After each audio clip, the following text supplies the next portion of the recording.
Tes tes, selamat sore adik-adik. Selamat sore, Prof. Selamat Ya, sore, Prof. ya, sama-sama. Ya, mungkin untuk mempersingkat waktu sambil nunggu sambil menunggu temannya bergabung kepada kelompok yang dapat giliran untuk mempresentasikan materi untuk materi kuliah pada sore hari ini, dipersilahkan ya. Untuk kelas apa dulu? B, silahkan ya. Baik, Prof. Izin untuk share screen. Ya,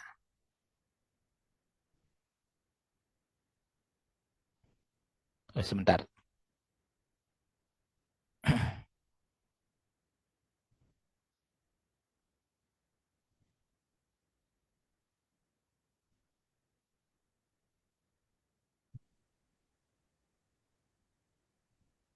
Baik, selamat sore saya ucapkan kepada Prof. Wayan dan teman-teman sekalian. Pada sore hari ini, kami dari kelompok B7 ak- akan mempresentasikan mengenai penanganan karkas dan teknologi pengawetan daging. Berikut merupakan anggota dari kelompok B7. Dan untuk mempersingkat waktu, saya lanjutkan saja.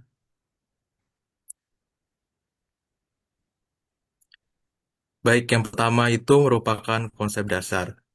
Jadi, penanganan karkas sendiri itu merupakan tahap kritis setelah penyembelihan. Nah, di sini itu akan ditentukan kualitas, keamanan, dan daya simpan daging. Kemudian pelayuan atau aging, conditioning, atau hanging itu merupakan proses penyimpanan karkas pada suhu terkontrol di atas titik beku. Eh, faktor yang Faktor utama yang dikendalikan pada pelayuan sendiri itu yang pertama ada suhu, lama penyimpanan, dan juga kontaminasi mikroba. Kemudian tujuan dilakukannya penanganan karkas sendiri yaitu untuk mencegah kerusakan mikrobiologis, mempertahankan kualitas fisik dan organoleptik, serta menjamin keamanan pangan itu sendiri. Kemudian teknologi pengawetan itu bisa berupa pendinginan, pembekuan, dan pemanasan yang bertujuan untuk memperlambat pertumbuhan mikroba dan memperpanjang shelf life.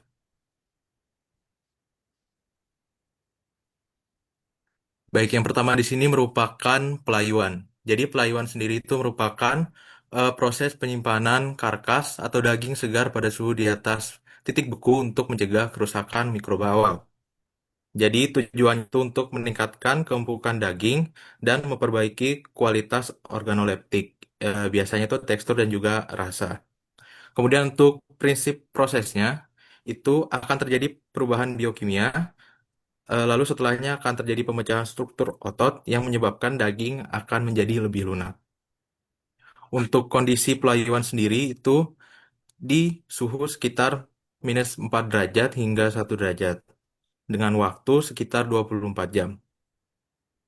Untuk batas mikroba sendiri itu ada di sekitar 10 pangkat 5 eh, CFU sentimeter kub persegi untuk menghasilkan daging layu yang baik.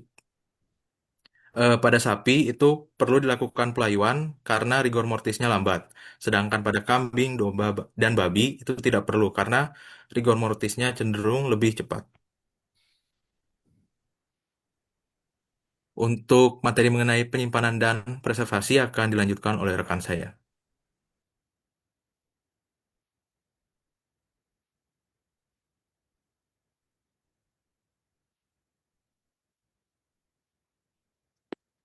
Baik, selanjutnya adalah penyimpanan dan preservasi.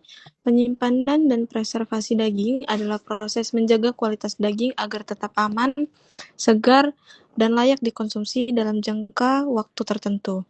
Tujuan utamanya adalah menghambat pertumbuhan mikroorganisme serta memperlambat proses pembusukan. Dengan tujuan yang pertama, memperpanjang umur simpan, menjaga kualitas mulai dari warna, tekstur, dan rasa, mencegah pertumbuhan bakteri patogen, serta meminimalkan kerugian akibat pembusukan. Boleh di next slide.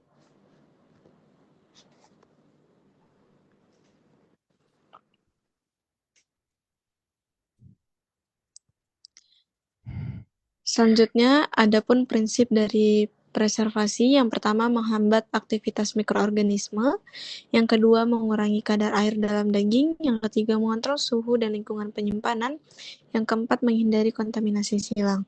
Adapun faktor yang mempengaruhi penyimpanan adalah suhu, kelembapan, kebersihan, dan jenis daging. Sedangkan metode penyimpanan daging yang pertama ada pendinginan di suhu 0 sampai 4 derajat Celcius untuk penyimpanan jangka pendek. Pembekuan di suhu minus 18 derajat Celcius untuk memperpanjang umur simpan lebih lama. Yang ketiga, vakum packaging mengurangi oksigen untuk menghambat bakteri. Boleh di next slide.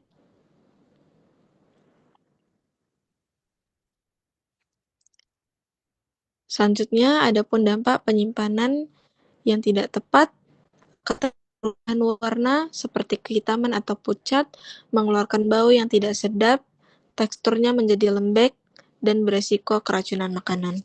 Selanjutnya akan dijelaskan oleh rekan saya.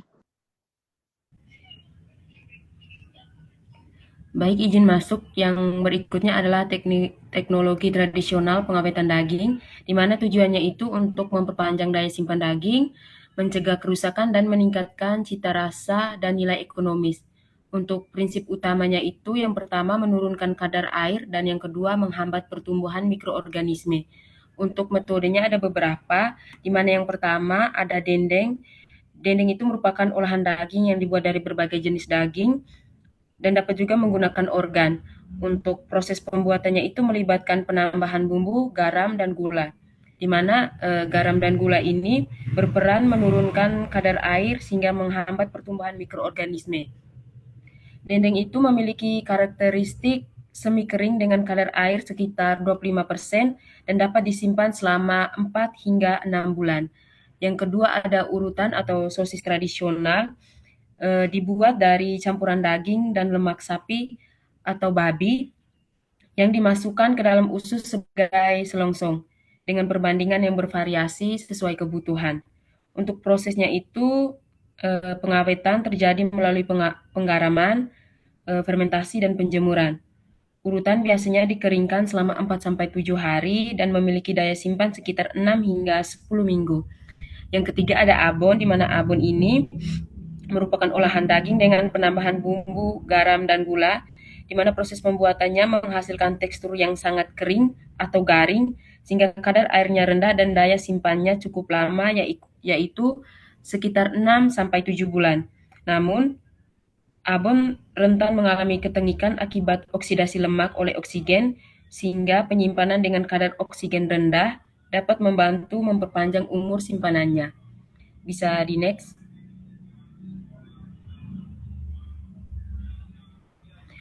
Oke, yang berikutnya ada suibu'u, di mana suibu'u ini adalah metode pengawetan daging babi tradisional yang menggunakan kombinasi penggaraman, penambahan tepung jagung, dan penyimpanan dalam wadah yang tertutup. Teknik ini mampu mengawetkan daging hingga 6 bulan dengan menciptakan lingkungan yang asam yang menghambat bakteri pembusuk. Yang berikutnya ada kerupuk, di mana produk yang digunakan itu biasanya dari kulit hewan seperti sapi, babi, ayam, atau kerbau, serta dapat juga menggunakan cakar ayam. Untuk proses pembuatannya terdiri atas perebusan kulit bersama bahan pemekar seperti kapur dan natrium bikarbonat dan penambahan garam. Dan yang kedua itu pengeringan untuk menghasilkan tekstur yang sangat kering dan garing, di mana kerupuk memiliki daya simpan yang cukup lama, yaitu sekitar 6 hingga 9 bulan. Yang berikutnya ada niowuru, di mana niowuru ini merupakan metode pengawetan daging, umumnya menggunakan daging babi yang dilakukan dengan cara penggaraman dengan jumlah yang sangat tinggi. Daging yang diawetkan ini memiliki tekstur yang lebih keras dan agak kering dengan rasa asin namun tetap mempertahankan aroma khas daging. Dan yang terakhir ada CI, di mana CI ini merupakan metode yang mengkombinasikan antara penggaraman dan pengasapan daging yang menggunakan kayu kesambi. Proses ini menghasilkan daging yang awet, berwarna cerah, dan beraroma smoky khas. Untuk slide selanjutnya akan dijelaskan oleh rekan saya. Baik, izin masuk. Jadi pada teknologi modern dari pengawetan daging ini, yang mana prinsip utamanya adalah sama sebenarnya seperti teknik tradisional tadi, yaitu menghambat dari pertumbuhan mikroorganisme dengan cara mengontrol suhu, kadar air, dan juga kondisi kimia, sehingga masa simpan dari daging itu dapat diperpanjang tanpa menurunkan dari kualitas dagingnya secara signifikan. Untuk metode pertama adalah pendinginan atau refrigerasi, yang mana pendinginan ini dilakukan setelah proses penyembelihan, yang mana itu tujuannya untuk memperlambat dari aktivitas mikroorganisme, yang mana suhu yang digunakan yaitu sekitar 0 sampai dengan 4 derajat Celcius dengan kelembapan yang tinggi, sehingga karkasnya ini dia dapat bertahan hingga 20 sampai dengan 25 hari. Nah, selain sebagai metode penyimpanan, jadi metode pendinginan ini dia bisa juga digunakan sebagai cara untuk pencairan daging, yang mana ini tuh lebih aman setelah proses pembekuan, dikarenakan prosesnya itu dia lebih berlangsung perlahan sehingga pertumbuhan mikroorganismenya tetap terhambat. Kemudian yang kedua ada pembekuan atau freezing, yang mana pada metode ini digunakan pada suhu di bawah minus 18 derajat Celcius, yang mana pertumbuhan mikroorganisme pada metode ini dia dapat dihentikan, yang mana pembekuannya ini lebih cepat dan juga lebih disarankan dikarenakan dia menghasilkan kristal es yang kecil sehingga tidak merusak dari struktur dagingnya. Sedangkan pembekuan yang lambat itu dia dapat merusak dari tekstur dagingnya. Kemudian untuk metode ketiga yaitu metode pengeringan, yaitu dengan cara mengurangi kadar air dalam daging sehingga mikroorganismenya itu tidak dapat tumbuh. Yang mana pengeringan ini dapat dilakukan dengan udara yang panas atau metode yang disebut dengan freeze drying, yang menghasilkan kadar airnya itu dia sangat rendah dan juga daya simpannya lebih lama. Boleh di next slide. Kemudian ini metode keempat ada namanya metode curing dan juga pengasapan. Yang mana curing ini dilakukan dengan cara menambahkan garam, nitrit, dan juga bahan kimia lain untuk menghasilkan dari warna, aroma, serta daya simpan yang lebih baik. Yang mana nitrit sendiri dia berfungsi sebagai penghambat dari pertumbuhan bakteri, contohnya seperti bakteri Clostridium. Setelah proses curing ini, daging biasanya itu diasapi, di mana dari komponen asap ini contohnya seperti fenol dan juga formaldehyde, yang mana ini berperan sebagai antimikroba dan juga antioksida. Kemudian metode selanjutnya adalah metode pengalengan, yang mana metode pengalengan ini dilakukan melalui beberapa tahap. Yang pertama, pemanasan awal, pengisian, kemudian dilanjutkan dengan pengeluaran udara, penyegelan, dan juga sterilisasi pada suhu tinggi, yang mana suhunya itu sekitar 115 sampai dengan 121 derajat Celcius. Yang mana tujuan dari metode ini, dia itu untuk membunuh dari mikroorganisme termasuk dari spora bakteri yang berbahaya, sehingga produknya itu menjadi lebih aman dan juga tahan lama. Dan metode terakhir adalah radiasi ion atau yang mana metode ini ya itu menggunakan sinar gamma atau sinar X untuk membunuh dari mikroorganisme tanpa proses pemanasan, sehingga disebut dengan sterilisasi dingin begitu. Kemudian radiasi ini juga dia itu lebih efektif karena dapat menembus dari jaringan daging dan juga bahkan dia dilakukan setelah produk ini dikemas. Boleh di next slide. Baik, sebagai kesimpulan, pelayuan ini merupakan tahap awal yang penting dalam meningkatkan dari kualitas daging melalui perubahan biokimia seperti penurunan pH dan juga aktivitas enzim, sehingga daging ini dapat menjadi lebih empuk. Akan tetapi, daging merupakan bahan pangan yang sangat mudah rusak karena kandungan air, nutrisi, dan juga pH yang mendukung dari pertumbuhan mikroorganisme. Oleh karena itu, diperlukanlah proses pengawetan, yang mana prinsip utama pengawetan ini adalah menghambat atau membunuh mikroorganisme melalui pengaturan suhu, kadar air, dan juga penggunaan bahan antimikroba. Metode pengawetan ini sendiri dapat dibagi menjadi dua, yaitu teknologi tradisional dan juga teknologi modern, di mana teknologi modern ini lebih efektif dan juga terkontrol, serta mampu mempertahankan kualitas serta juga memperpanjang masa simpan daging. Dengan demikian, keberhasilan pengawetan itu sangat bergantung pada pengendalian faktor mikrobiologis dan juga penerapan metode yang tepat. Baik, saya kembalikan ke moderator. Baik, mungkin sekian presentasi dari kelompok B7. Mungkin pada teman-teman yang ingin bertanya, saya persilahkan untuk raise hand atau komen. Mungkin sebentar dek, karena Oke. materinya sama kan. Ya, mungkin kelompok yang lagi satu. Ini dua kelompok kan yang presentasi? Satu, Dua kelompok, Eh, Prof. dua kelompok. Ya, Oke. mungkin presentasi dulu ya. Oke, baik, Prof. Saya izin Ya, untuk menutup presentasi. ya.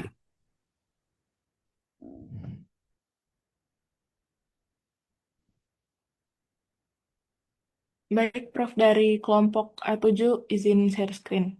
Ya, silakan.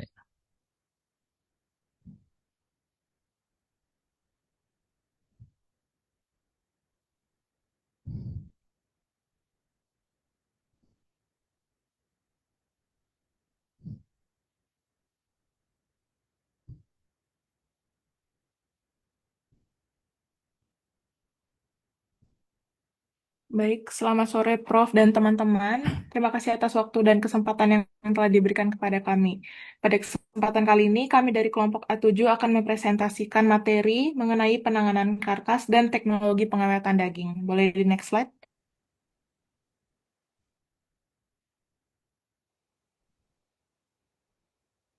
Baik, berikut merupakan anggota kelompok A7. Yang pertama ada Niputu Kesha Pramadina Putri dengan NIM akhir 073. Lalu ada saya sendiri Ratih Maharani Widiasih Rewolo dengan NIM akhir 097. Dan yang terakhir ada Ida Ayu Chandra Nariswari dengan NIM akhir 109. Boleh di next slide. Selanjutnya akan dilanjutkan oleh rekan saya. Terima kasih. Baik, untuk yang pertama itu ada pendahuluan di mana daging merupakan bahan pangan asal hewan yang memiliki nilai gizi tinggi namun bersifat sangat mudah rusak atau perishable food. Kerusakan ini disebabkan oleh karakteristik fisik dan kimiawi daging yang mendukung pertumbuhan mikroorganisme. Oleh karena itu, penanganan karkas segera setelah penyembelihan menjadi tahap krusial untuk menjaga kualitas dan keamanan konsumsi. Salah satu metode awal yang penting adalah pendinginan karkas. Selain pendinginan, proses pelayuan juga menjadi bagian integral dalam penanganan karkas sebelum diproses lebih lanjut atau diawetkan. Teknologi pengawetan daging kemudian hadir sebagai solusi untuk memperpanjang masa simpan melalui berbagai metode, mulai dari pengaturan suhu, pendinginan, dan pembekuan hingga teknik pengolahan tradisional maupun modern.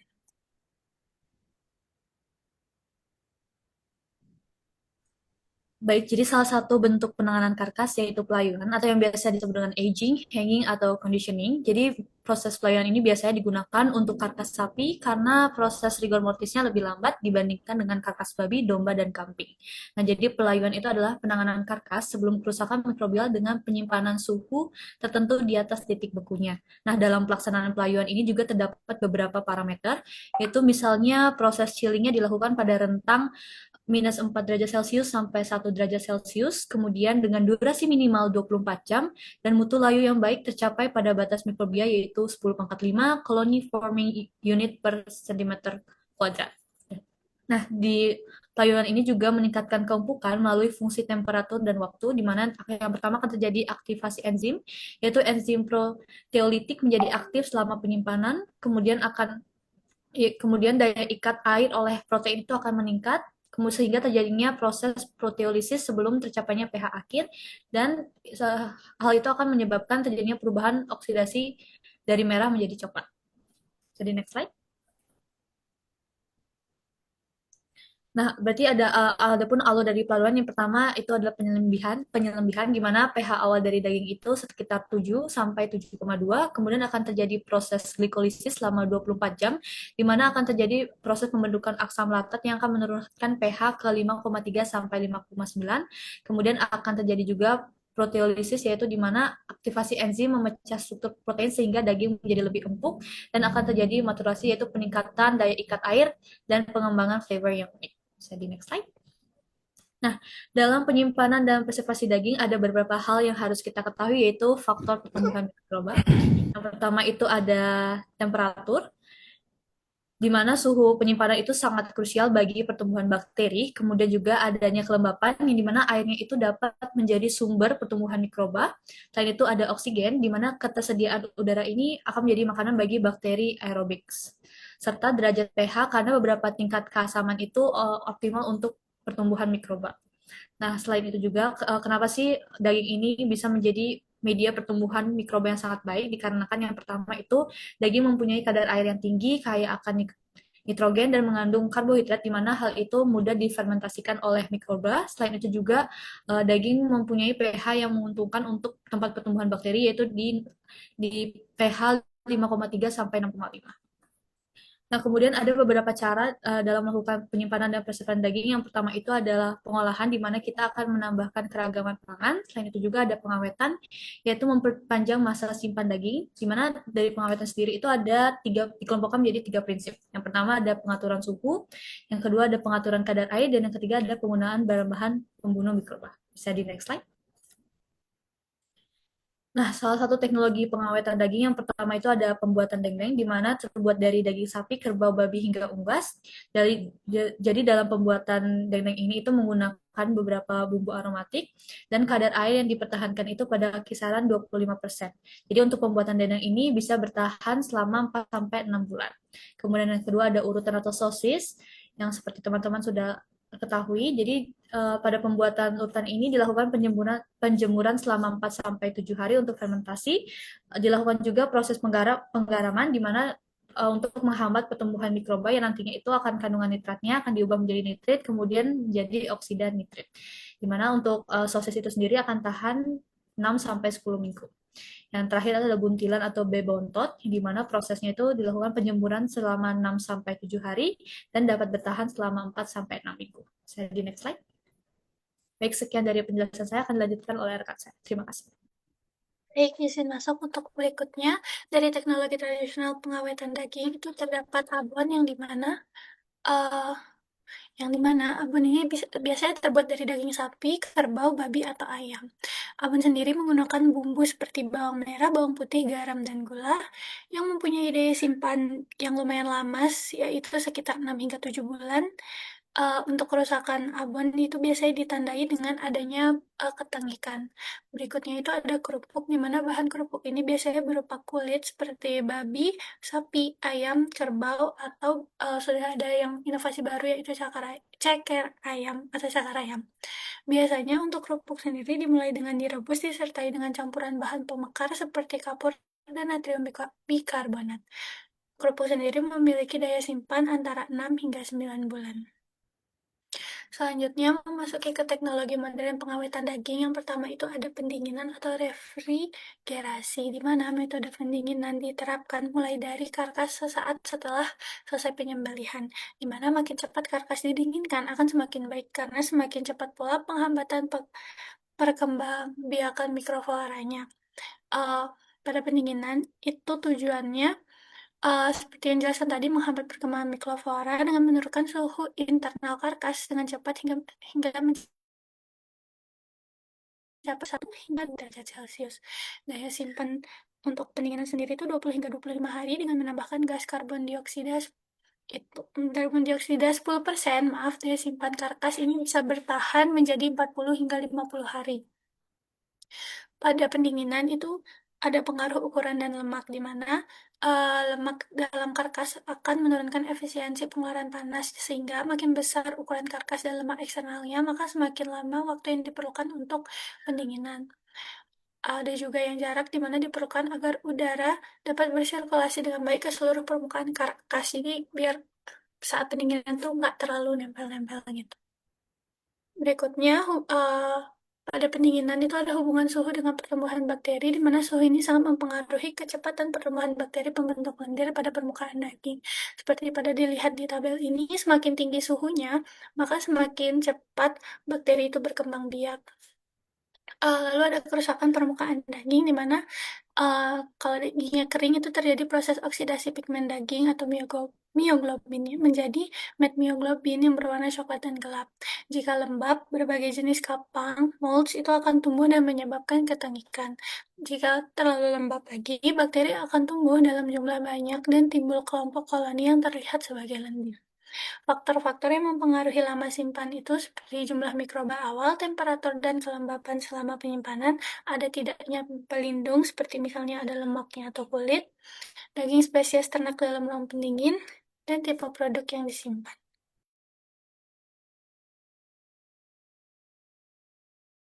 Berikutnya pembekuan, di mana kecepatan pembekuan itu diukur dari waktu yang dibutuhkan untuk melewati titik kritis, yaitu suhu 0 derajat hingga 5 derajat Celcius.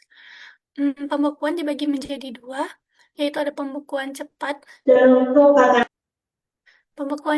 dan juga pembekuan lambat.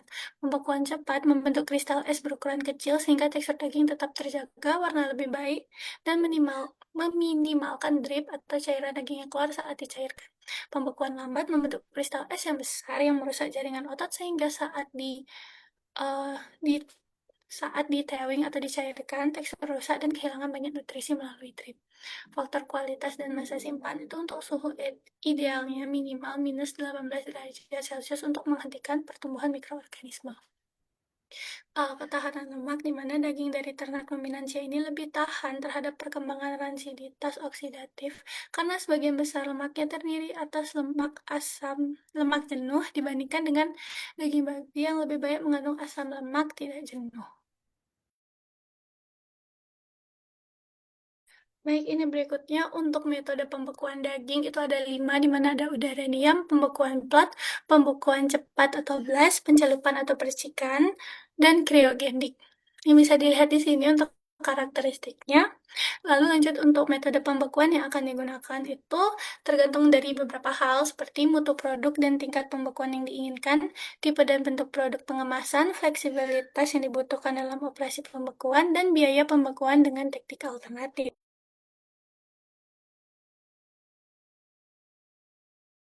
Jadi di pembekuannya ini ada beberapa kayak masalahnya itu seperti pada drip yang dijelaskan tadi itu keluarnya cairan berisi protein dan vitamin saat pencairan. Itu biasanya dilakukan solusinya dengan pembekuan cepat dan menjaga pH tetap tinggi. Lalu freezer burn, di mana ada bercak putih atau ember akibat sublimasi kristal es. Itu biasanya pencegahannya dilakukan dengan pengemasan yang baik sebelum dibekukan. Lalu berikutnya ada tau rigor, di mana kekakuan otot saat dicairkan kembali. Biasanya khususnya ada pada daging pre-rigor. Ini bisa dikurangi dengan pemberian Mg sulfat atau memperlambat pemecahan ATP. Yang terakhir ada cold shortening, di mana pengarutan otot akibat pendinginan yang terlalu ekstrim sebelum mencapai fase rigor. Berikutnya, ada metode penyegaran kembali daging beku. Setelah dibekukan, daging akan dipenyegaran kembali.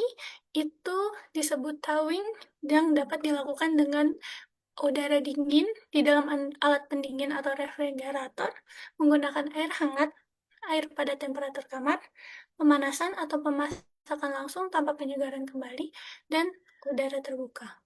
Selama penyegaran, kecuali pemanasan langsung, daging atau produk daging tidak dikeluarkan dari pembungkus untuk memperkecil kontaminasi mikroorganisme dan dehidrasi. Baik, untuk materi selanjutnya akan dijelaskan oleh teman saya.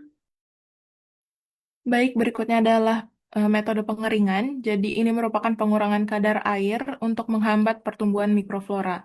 Ada dua jenis pemanasan dalam preservasi daging. Yang pertama itu dengan pemanasan moderat, yaitu pada suhu 58-75 derajat Celcius, yang disebut dengan pasteurisasi. Dan juga ada pemanasan tinggi, yaitu lebih dari 100 derajat Celcius, yang disebut sterilisasi. Untuk metode pengeringan modern, yang pertama dengan udara panas, yaitu dikeringkan pada suhu kurang lebih 70 derajat Celcius. Kadar airnya dapat menjadi 5,6% dan daya simpannya bisa mencapai 8 hingga 10 bulan. Lalu yang kedua yaitu freeze drying, yaitu dibekukan lalu dialihkan ke ruang hampa udara sehingga terjadi penguapan air, yaitu kadar airnya bisa menjadi kurang dari 2%. Nah, metode ini cocok untuk pangan militer dengan daya simpan dapat mencapai 12 bulan. Boleh di next slide?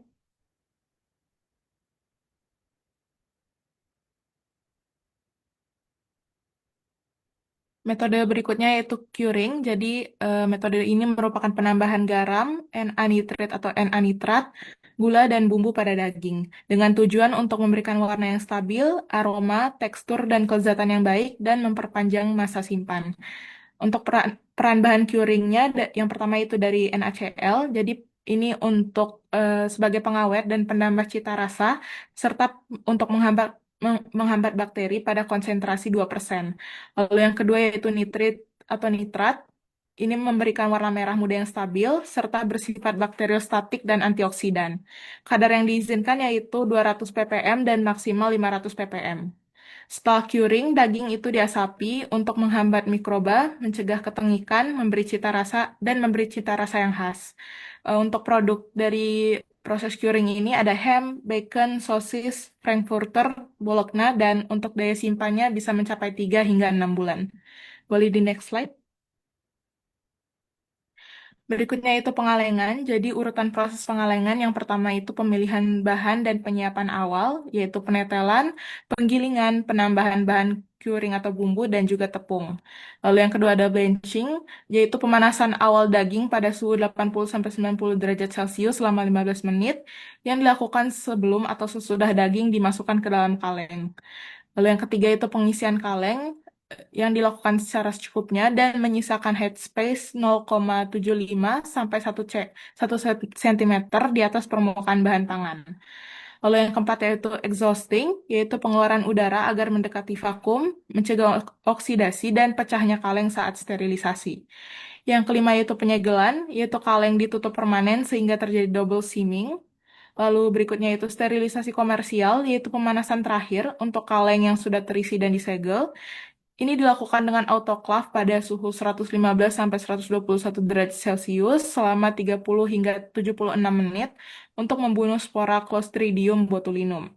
Lalu berikutnya itu pendinginan, yaitu dengan semprotan air steril untuk menurunkan tekanan dalam kaleng. Lalu ada pencucian kaleng, yaitu kaleng yang kotor perlu dicuci dengan air deterjen, setelah itu kaleng dikeringkan. Lalu ada pemberian label, yaitu sebagai identitas produk, identitas produsen, dan memberikan daya tarik kepada konsumen. Dan yang terakhir yaitu pengepakan, yaitu untuk persiapan distribusi. Kaleng ini dibungkus dengan bahan pengepakan berupa karton papan.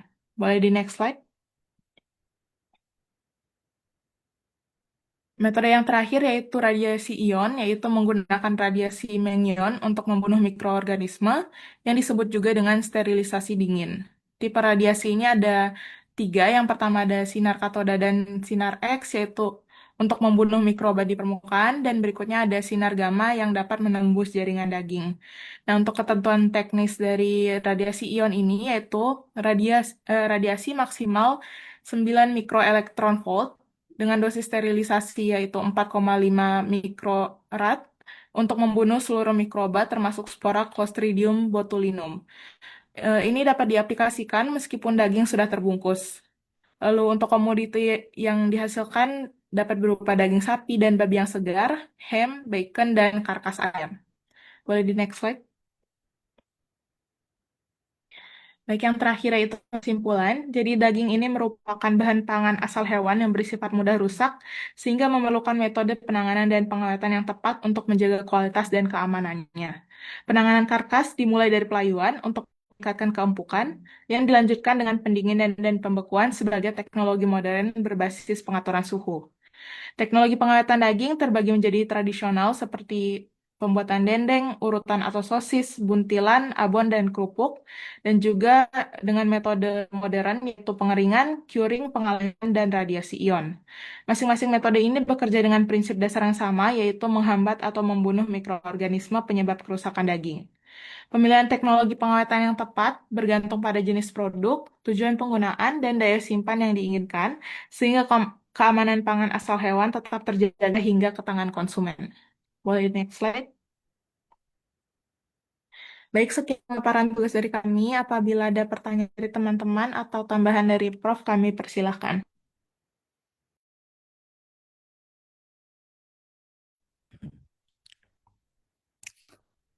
Ya, baik Dek.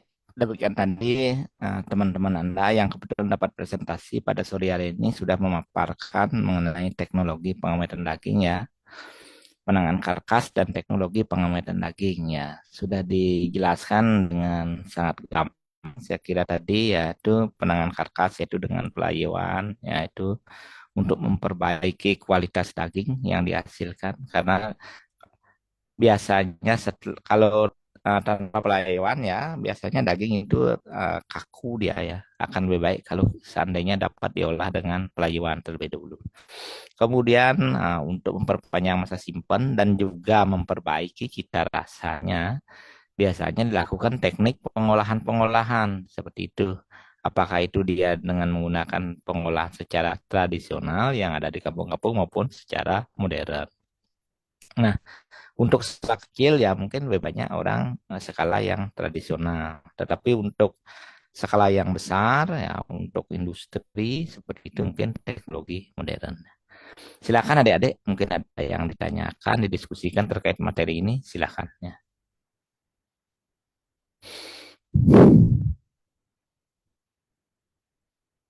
Ada yang raise Permisi, hand ya. izin bertanya. Silakan Audrey. Baik, sebelumnya izin memperkenalkan diri. Perkenalkan saya Audrey Magnoliati Anandi dengan NIM 23101. Izin bertanya untuk kelompok A, bagaimana cara mengetahui dendeng itu sudah tidak dapat dikonsumsi? Ini sekian dari pertanyaan saya. Terima kasih. Baik, terima kasih pertanyaannya Audrey. Mungkin dari teman-teman yang lain ada yang ingin memberikan pertanyaan lagi. Mungkin dari Nadia.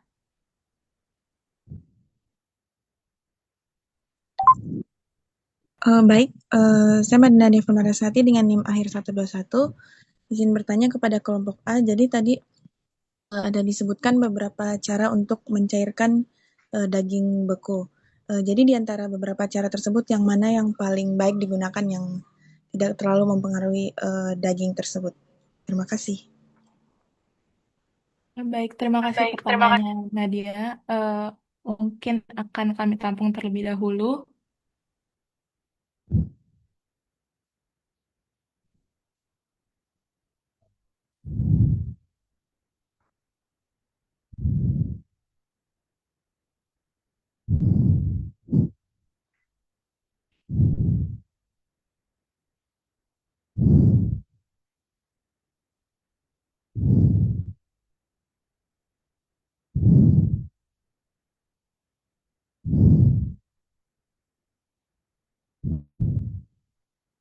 Em, Mungkin yang raise hand dari kelas B, saya persilahkan dari Amanda dulu. Mungkin bisa sampaikan pertanyaannya. Baik, terima kasih Kristo atas kesempatannya. Izin Prof, Ya, mungkin saya silakan. bertanya kepada kelompok B7. Tadi sudah dipaparkan mengenai pengawetan daging ini.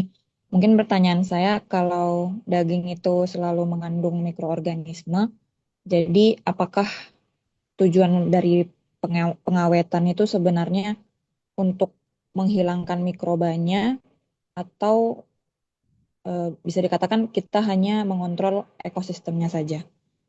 Apakah pertanyaannya bisa diterima? Bisa, Amanda. Mungkin ke penanya selanjutnya. Untuk pertanyaan di keep dulu ya.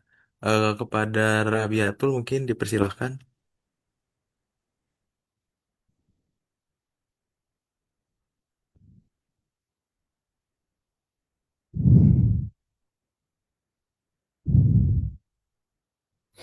Ya, Rabiatul.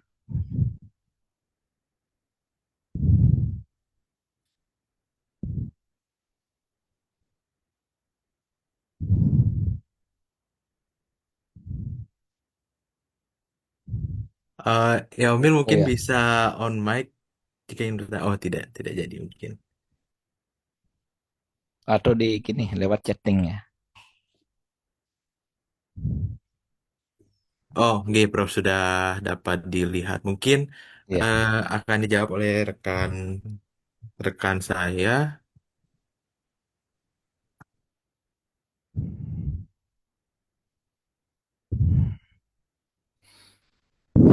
Baik, mungkin dari rekan-rekan kelompok A7 mungkin sudah bisa dijawab. Baik, di sini saya akan menjawab pertanyaan dari Audrey mengenai bagaimana cara mengetahui bahwa dendeng itu sudah tidak siap dikonsumsi. Bisa dilihat, yang pertama bisa dilihat dari visualnya, apakah ada perubahan warna dan juga apakah ada jamurnya. Selain itu juga bisa dari baunya, apakah ada bau yang tengi, asam atau busuk. Lalu bisa dari teksturnya, apakah dendeng itu menjadi lebih basah atau berlendir. Pada Audrey, apakah dapat diterima dan apakah ada tambahan dari Prof? Sebentar, apa pertanyaan itu kok gimana caranya mengetahui bahwa dendeng Dendeng itu itu sudah tidak dapat dikonsumsi lagi. oh sudah Sudah tidak. Oh iya. kadaluarsa seperti itu, Prof. Iya, iya, iya. Ya. Saya kira sudah benar jawabannya. Ya, tidak bisa dikonsumsi ya. Silakan yang bertanya gimana?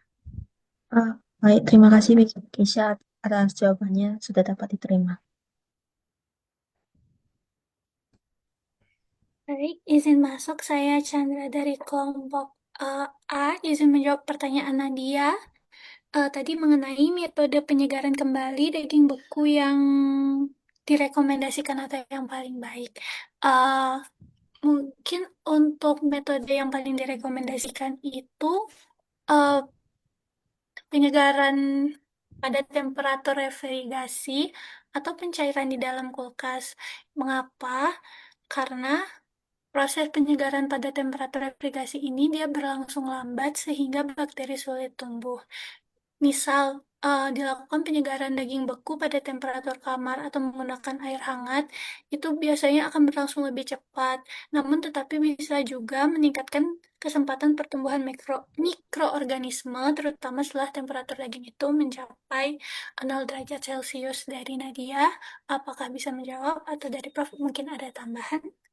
Iya, jawabannya sudah benar ya. Kalau dengan menggunakan gini air hangat, misalnya ditaruh di luar, kemudian kita gini kan dari sisi apa namanya hygiene ya, dalam kaitannya dengan pertumbuhan bakteri, ya kemarin Pak Dr. Denny ya dari IPB pernah melakukan suatu kajian. Jangankan itu dibawa keluar, cuman kita sering aja keluar buka kulkasnya lagi tutup, buka, tutup.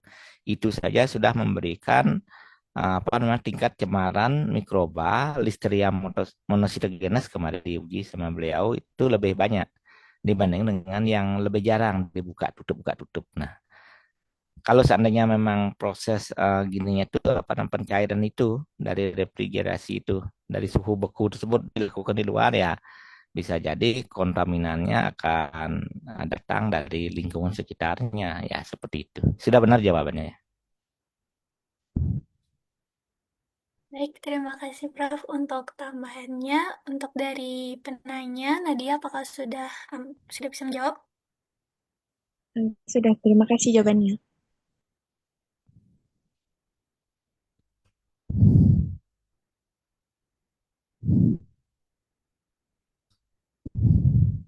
Baik, izin Prof, mungkin saya ingin menjawab pertanyaan dari Manda ditanya ke kelas B7. Izin mengulang pertanyaannya. Tadi pertanyaannya, daging kan selalu mengandung mikroorganisme. Nah, apakah tujuan pengawetan itu sebenarnya untuk menghilangkan mikroba atau hanya mengontrol ekosistemnya? Jadi, tujuan utama pengawetan itu sebenarnya bukan menghilangkan seluruh mikroorganismenya. Karena secara praktis, hal ini tuh sulit dilakukan kalau tanpa kita tuh merusak kualitas dagingnya. Ada pengendalian ekosistem mikroorganismenya agar pertumbuhannya itu tetap pada tingkat yang aman dan tidak menyebabkan kerusakan. Jadi metode seperti pendinginan, pembekuan, dan pengemasan vakum itu bekerja dengan cara menghambat aktivitas mikroba, bukan membunuh semuanya. Jadi hal ini juga menunjukkan bahwa konsep pengawatan ini lebih bersifat ekologis. Bersifat ekologis itu mengatur kondisi lingkungan agar supaya apa? Supaya tidak mendukung pertumbuhan mikroorganisme pembusuk ataupun patogen. Mungkin dari Manda apakah sudah terjawab kiranya? Sudah bisa diterima. Terima kasih. Ya, sudah benar itu jawabnya, Dek. Kita tidak mungkin menolkan adanya cemaran mikroba ya. Makanya ada SNI tentang bahan pangan kan sampai batas berapa sebenarnya bahan pangan tersebut masih dipandang aman untuk dikonsumsi ya. Misalnya Coliform 10 pangkat 5 kloniform unit per gram ya seperti itu. Memang sudah disadari kita tidak mungkin bisa menolkan sekali gininya. Kalau disterilkan di nol kan seperti itu berarti ada suatu perlakuan khusus nantinya akan berpengaruh terhadap cita rasanya itu masalahnya ya. Nanti rasa dagingnya nanti lain seperti ampas seperti itu tidak enak nanti dikonsumsi ya. Jadinya inti pengamatan ya mengurangi jumlah mikroorganisme sampai kepada batas tertentu yang aman untuk dikonsumsi ya. Sudah benar jawabannya ya. Lanjut deh. Baik, izin masuk. Di sini saya akan menjawab pertanyaan dari Rabiatul dengan pertanyaan dalam praktik pengawetan tradisional tanpa penggunaan alat ukur modern, bagaimana cara memastikan bahwa proses yang dilakukan sudah tepat dan hasil akhir produk benar-benar efektif diawetkan. Jadi izin menjawab. Untuk dari sisi proses, penting memastikan tahapan seperti penggaraman, pengeringan, atau fermentasi dilakukan secara tepat dan konsisten karena setiap tahap berperan dalam menekan pertumbuhan mikroorganisme. Sedangkan dari sisi hasil, dapat diamati melalui perubahan karakteristik produk seperti tekstur yang lebih kering, aroma yang tidak menunjukkan pembusukan, serta kemampuan produk untuk bertahan lebih lama selama penyimpanan. Jadi, jika kedua aspek ini sudah terpenuhi, maka dapat disimpulkan bahwa proses pengawetan ini telah berlangsung secara efektif. Sekian jawaban dari saya. Apakah bisa diterima, Rabiatul? Bisa diterima, terima kasih. Ya, sudah benar jawabannya ya.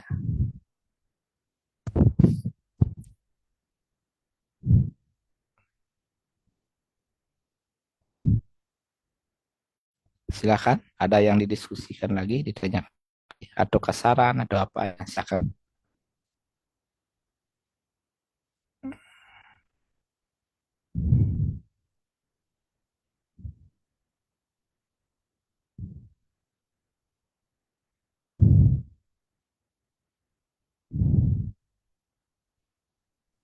Izin masuk, Prof. Mungkin dari B7 sudah cukup jelas dan cukup mendapat banyak masukan nih. Ya. Atau dari A mungkin ada pertanyaan lagi, silakan.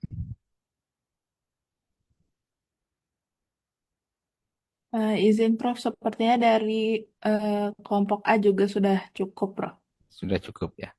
Nah, baiklah kalau memang sudah cukup, adik-adik, nanti tolong di SMS saya. Nah, teman-teman Anda yang ada yang bertanya seperti itu ya. Nanti mungkin nilai aktivitasnya ya ada berbeda aja sedikit ya. Seperti itu. Nanti SMS ke saya. Nah, karena tidak ada pertanyaan lagi, sekali lagi ya mohon dimaklumi. Tadi saya datang dari Bukit deh ya. Mestinya bisa ngajar tapi karena rasanya susah gininya waktunya. Tadi rapat sampai jam setengah 1 direktorat. Itu ada mahasiswa ke gini apa namanya? Saya mampir ke fakultas ada yang gini cari tanda tangan, yang lainnya ada yang ikut lomba seperti itu ya. Saya memberikan penjelasan sedikitnya. Kemudian baru aja nyampe sampai di rumah tadi di gini kan jam 5 pas. Ya mohon dimaklumi mungkin untuk kuliah saya agak susah kuliahnya secara offline tapi tanpa mengurangi makna. Saya kira sama saja nanti kuliah secara online ya. Mungkin seperti itu adik-adik kalau memang tidak ada pertanyaan maka acara perkuliahan pada sore hari ini kita akhiri sampai di sini ya. Selamat sore, silakan live dari link Zoom ya. Silakan ya. Selamat sore, Prof. Terima kasih. Ya, sama-sama ya.